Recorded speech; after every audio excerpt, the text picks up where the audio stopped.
At the moment, we are a bit fortunate in the sense that our two main exports, gold and cocoa, are not doing too badly. But of course, I think it's a matter of time. But we think that the current global economic downturn could have serious repercussions for us. We expect a drop in donor funding, a decline in trade. We are already experiencing a reduction in remittances from our countrymen, in the diaspora. And we also expect that interest in investment in Ghana, may be waning a little. But we're yet to see. But clearly, we are not insulated from the adverse effects of the economic downturn. You get a lot of money from people who live overseas, so you're getting less of that money, but also if they can't find jobs, they're coming home, which swells your unemployment as well, doesn't it?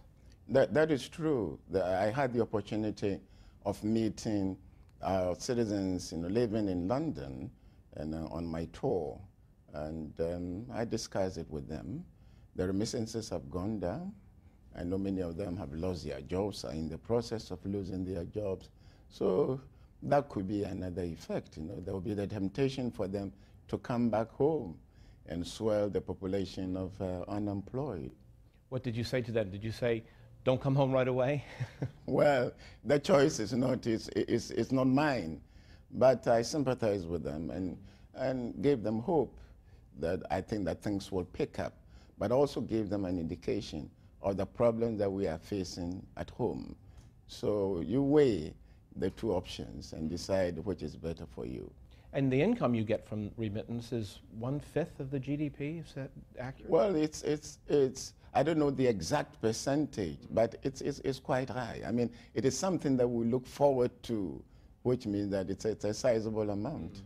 Of course, you have discovered oil. Even you yourself have said oil is a blessing and a curse. How will you handle the oil? And what can you do differently maybe from other nations? I think that the people of Ghana have a right to demand that we in leadership positions tell them how much we are getting from the oil and how it is being used. They must also be able to see visible signs of development or progress, see a difference in their lives as a result of the additional revenues that we are likely to get. How soon will that happen? How soon can the oil turn into hard currency for Ghana? It's at the end of next year, end of 2010, we should start, seeing something, or revenues coming from the oil and gas. Now you have a budget deficit issue. You've got, as you said, challenges with the global economic crisis. Are things going to be tougher for Ghana in the next few years, or do you see a rebound in commodity prices, and that will help you with gold and cocoa prices? We are in no doubt that the first 2 years are going to be rather difficult for us, 2009 and 2010. And we've alerted our citizenry to these possibilities.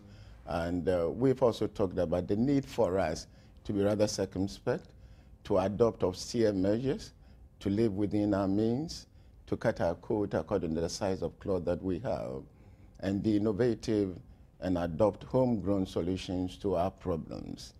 The next 2 years are not going to be easy, but I believe that with hard work, goodwill, sacrifice on our part, and with our collective efforts, we should be able to weather the storm.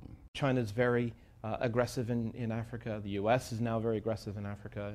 And how do they come to you? What kind of deals have you been making with those two? Let me say that all nations are our friends. We believe that in this world, there are no enemies. We are prepared to cooperate with anybody. But in our dealings, we consider the interests of Ghana first. So it's not whether it's coming from the U.S. or from China.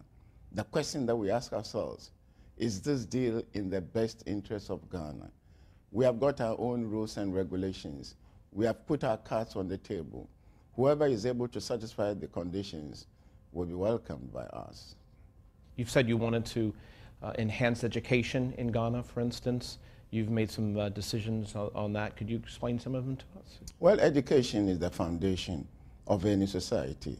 This is a knowledge-based world, and we cannot lag behind as far as education is concerned. But education should start from the very beginning with primary education.